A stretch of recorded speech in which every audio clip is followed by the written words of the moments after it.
It's time for Positively Kansas. Coming up, history goes to the highest bidder as collectors compete for pieces of the state's agricultural past. Also, Wichita has spawned its share of professional athletes through the years. Well, here's one you probably don't know about. Playing a sport you may not realize is big business. Plus, art has no limits on this Sumner County farm. Learn about the family with the most talked about hay bales in Sumner County. And wildlife journalist Mike Blair shows us the fascinating relationship between flowers and bugs in Kansas outdoors. It's another stunning Wild Edge report you don't want to miss.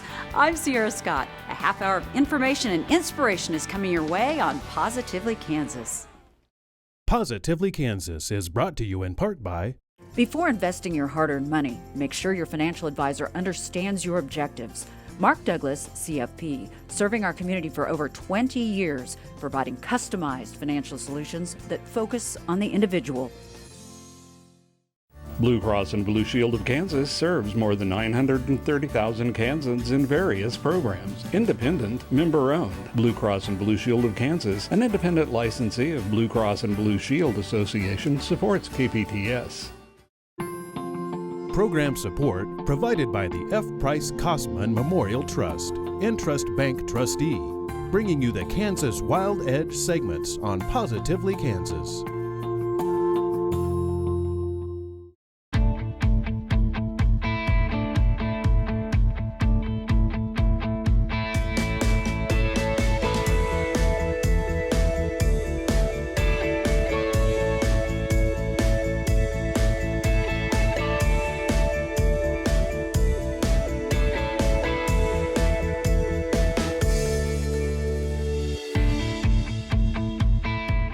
Agriculture has been the lifeblood of our state from the very beginning.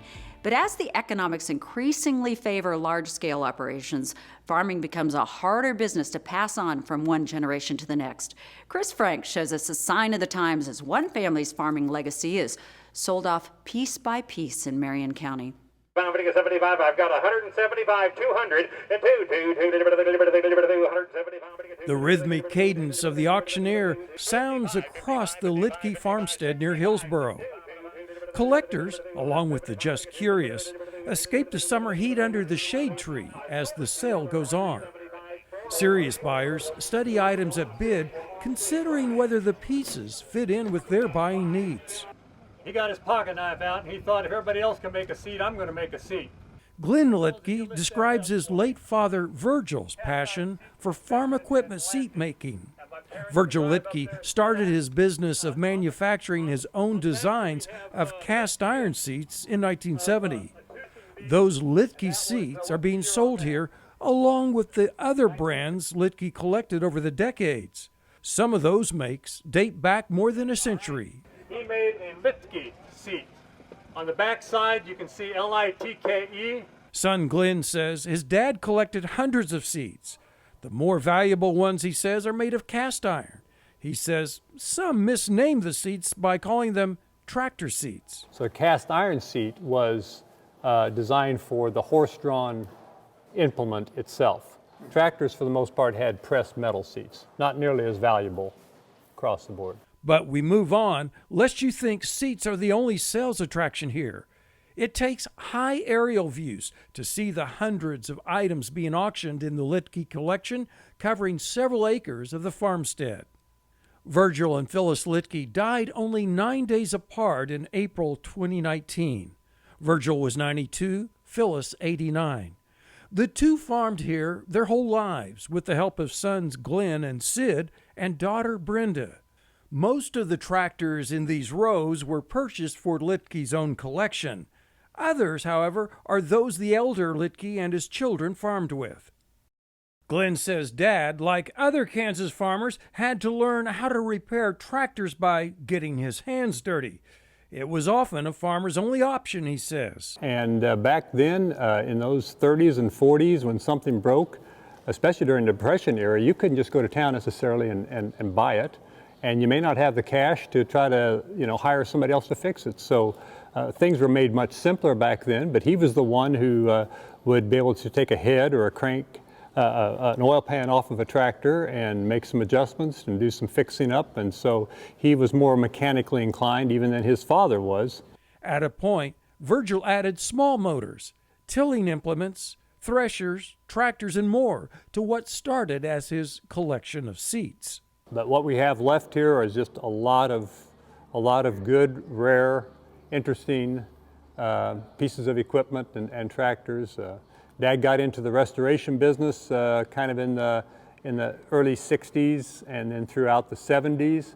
Besides machinery, there are very collectible old company and product signs coveted by collectors. They're very collectible.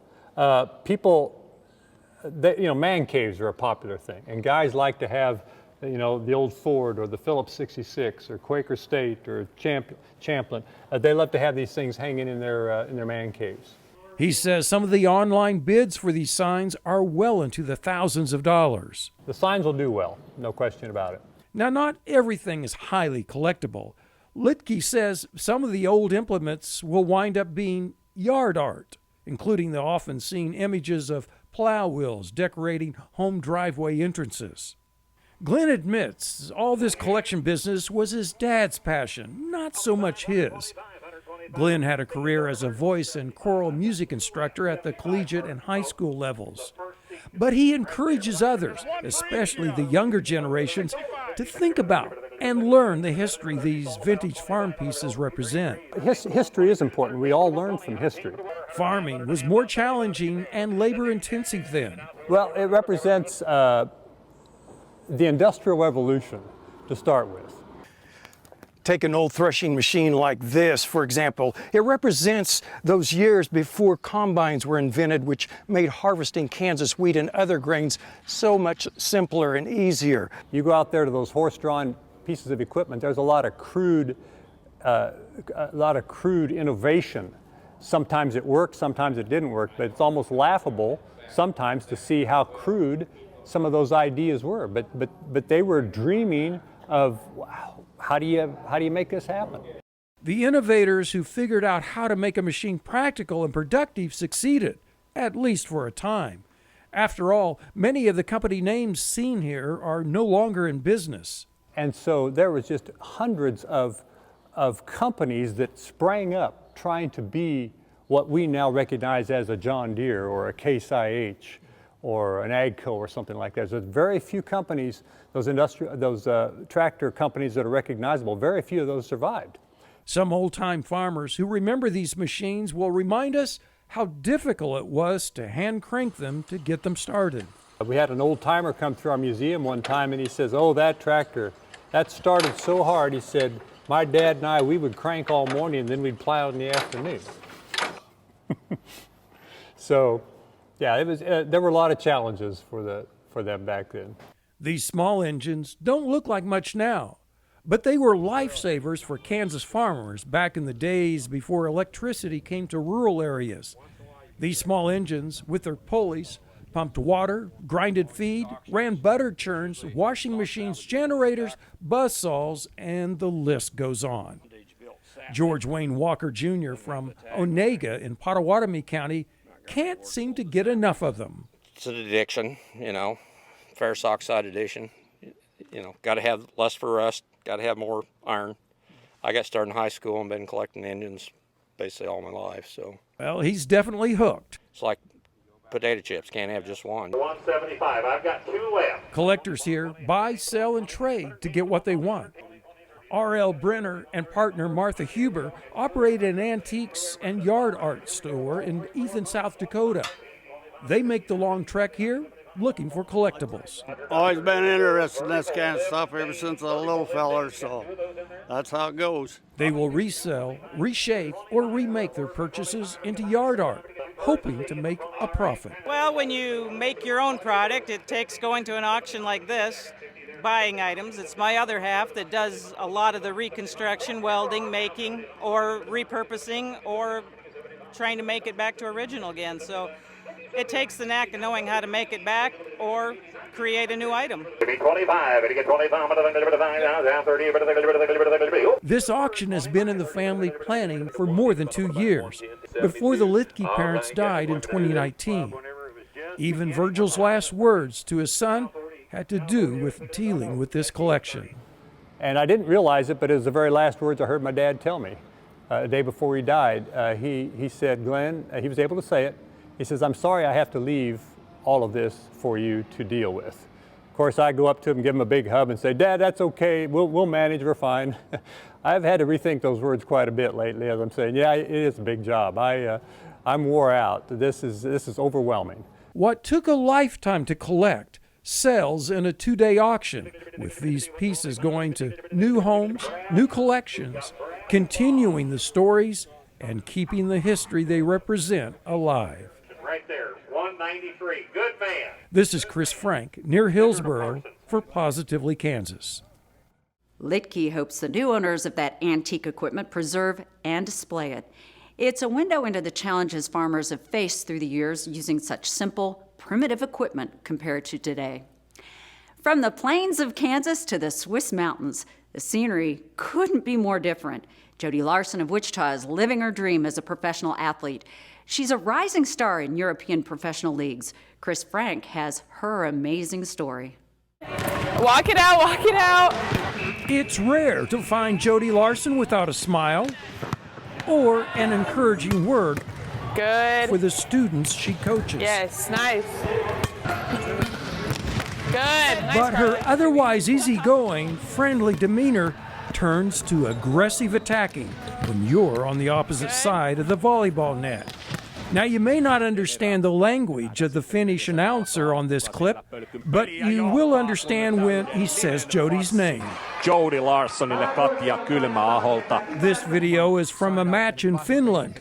That's Jody at the net, in red jersey with the number 1, attacking and then blocking a return to win a point for her team. She's beginning her 5th season in the fall of 2021 as a professional volleyball player in Europe. Professional volleyball in the U.S. has had its fits and starts with leagues coming and going. U.S. volleyball hardly compares to the big money-making American sports. But in Europe, Larson says volleyball is a big deal. I mean, every country has a volleyball league, almost, especially in Europe. Everyone has at least 2, 3, 4, 5 levels that you can play in each country. So it's very popular over there, especially men's volleyball. Here it's more of the coasts, but over there men's volleyball is just as popular as women's. It's very different. And that difference, as Jody puts it, allows her to make a living with her new team in Geneva, Switzerland. I can't wait. I've never lived in such a big city, so I'm really excited. She continues to rise in the European ranks, getting into more competitive leagues there. And then hold and squeeze at the top, and you should feel it burn. Feel it? She returns to Wichita when league play in Europe ends. Her summer breaks include working local volleyball camps where she passes on what she's learned to others. Nice. Ellery, drive that knee through. So once you lunge, push off. Good, just like that. Larson made a name for herself with WSU Shocker Volleyball. She played her junior and senior years there in 2015 and 2016. She was the MVP in the conference tournaments both years. She was also honorable mention All-American. That got her noticed by European sports agents.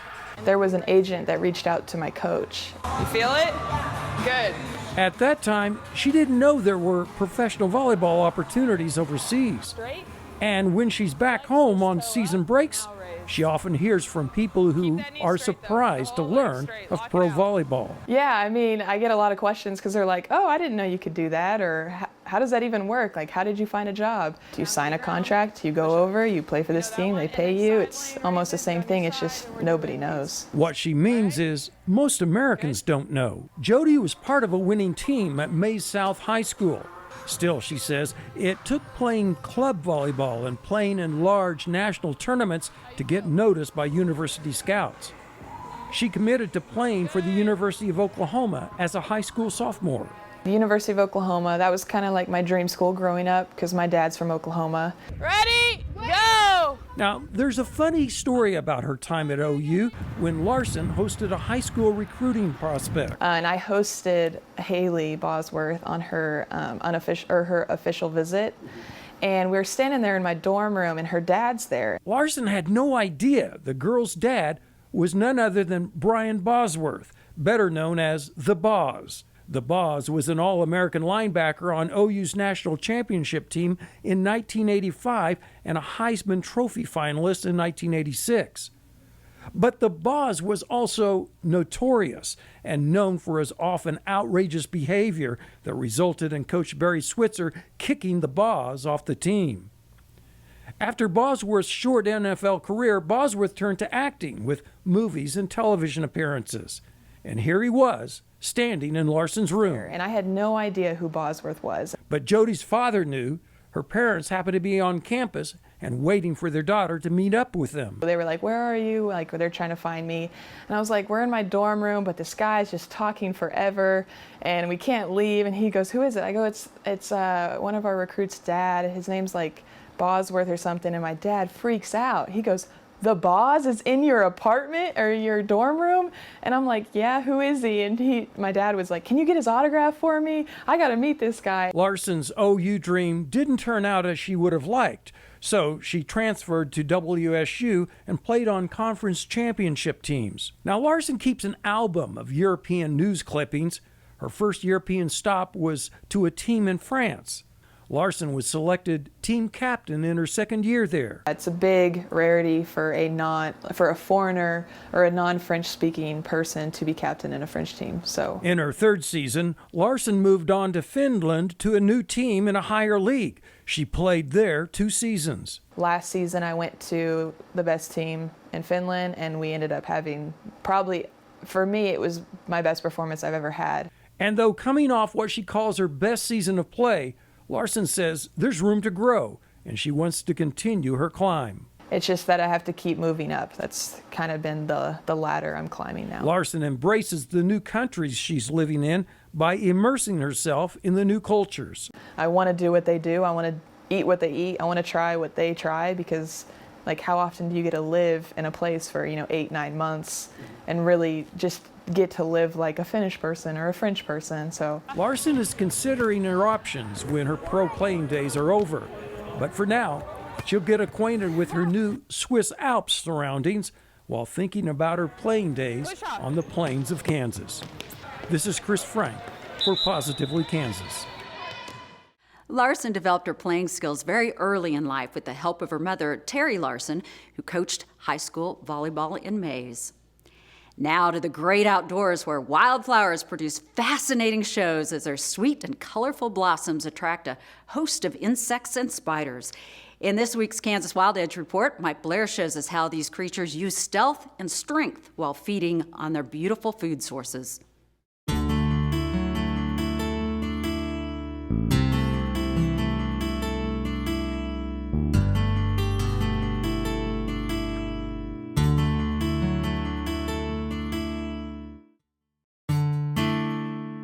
Few have the time to sit in a patch of wildflowers for an afternoon, especially when the heat index is above 100 degrees. But that's perfect for arthropods, and they provide a wildlife show worth watching. I spent hours today among grassland bloomers, and observing with binoculars and cameras, I was spellbound at the life around me. On its face, the viewing was all about pleasantries. Butterflies, bees, grasshoppers, and wasps fed on the flowers. Larvae fed on the leaves, pupating and emerging as adults.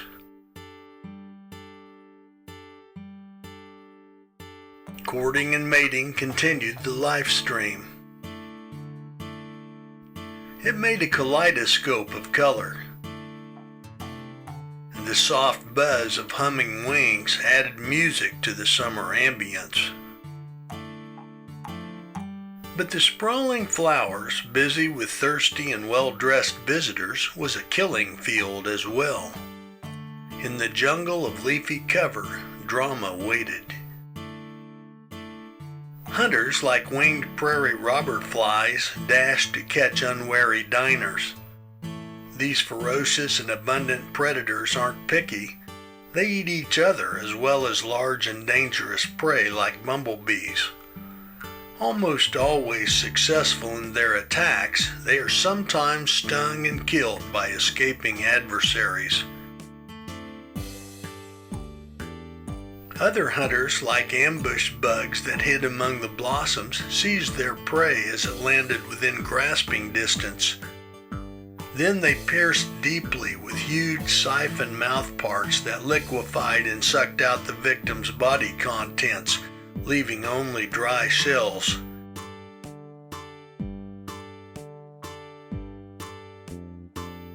For some predators, natural camouflage helped them to hunt. Crab spiders hid in plain sight, able to grab and stun their victims instantly with potent venom. Jagged ambush bugs lying motionless were all but invisible to feeding prey, and they too were able to subdue larger and more powerful victims with their swift bites. But camouflage can work both ways. Amazing color patterns and even shapes and forms helped hide some from hunting eyes. Walking sticks were a great example as they fed invisibly among grassy plants.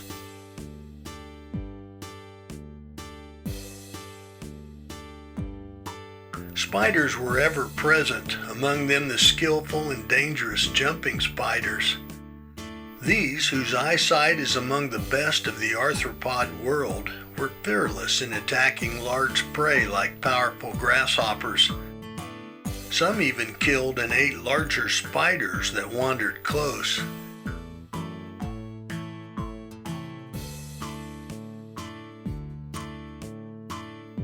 Amazing discoveries like these are always part of an outdoor day. And I was better for the hours I spent watching. I'm Mike Blair for Positively Kansas. Next time, Mike shows us how the turkey population thrives in Kansas. Now back to the farm, where a Kansas family has been delighting neighbors and passersby for 25 years. Anthony Powell shows us how. Driving along this lonely stretch of Highway 81 in Sumner County, you hardly expect to see your favorite Kansas City Chiefs brought to life in the form of hay bales. The unique art is courtesy of the Lundgren family of Caldwell, Kansas, who's been making the hay creations for a quarter century. But 2020 was a game-changing year for the bales. I think it was because it was the Chiefs that we got all this attention. The Chiefs theme has had the Lundgrens' phone ringing often with interview requests. Once you start talking to them, you realize the hay bale art is about much more than football. Rod started that as a family activity to do things as a Christmas card to the community, so that when people drove by, they enjoyed looking to see what we'd made. Pam is referring to her late husband, who passed away in February 2019. Rod came up with the bale art idea in the mid-90s. Over the years, the Lundgren family would come up with so many amazing creations, from Mickey to trains and several others, all from bales stacked together, fabric, and some paint. The Chiefs theme was a tribute to Rod. The Chiefs was his team. He would be so proud of this because the Chiefs have always, even when they weren't good, that he was always backing the Chiefs. So he would be smiling. I know he is. After Rod passed away, the couple's 3 daughters knew it was up to them to keep things going. Pam says a new theme is something the women think about for many months.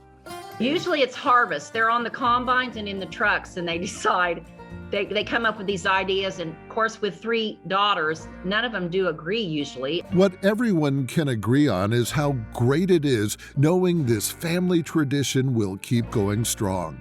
That's because the grandkids have become involved in the hay bale art. Good old-fashioned outdoor fun. Yes, my grandchildren do love to be on their electronic gadget. Boy, they drop them and run when they find out we're doing bale art.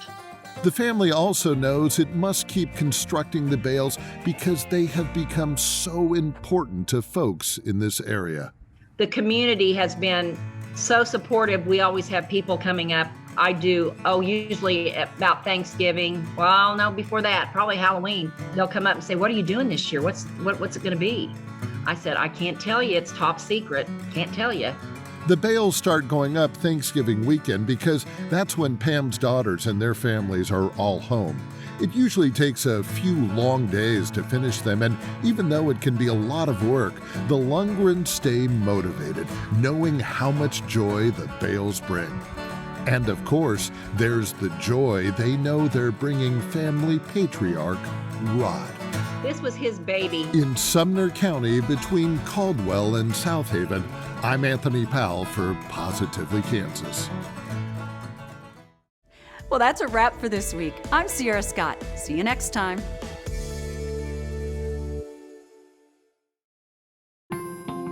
Program support provided by the F. Price Kosman Memorial Trust, Entrust Bank Trustee, bringing you the Kansas Wild Edge segments on Positively Kansas.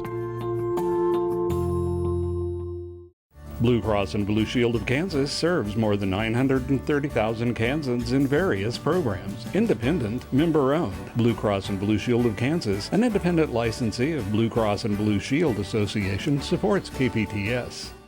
Before investing your hard-earned money, make sure your financial advisor understands your objectives. Mark Douglas, CFP, serving our community for over 20 years, providing customized financial solutions that focus on the individual.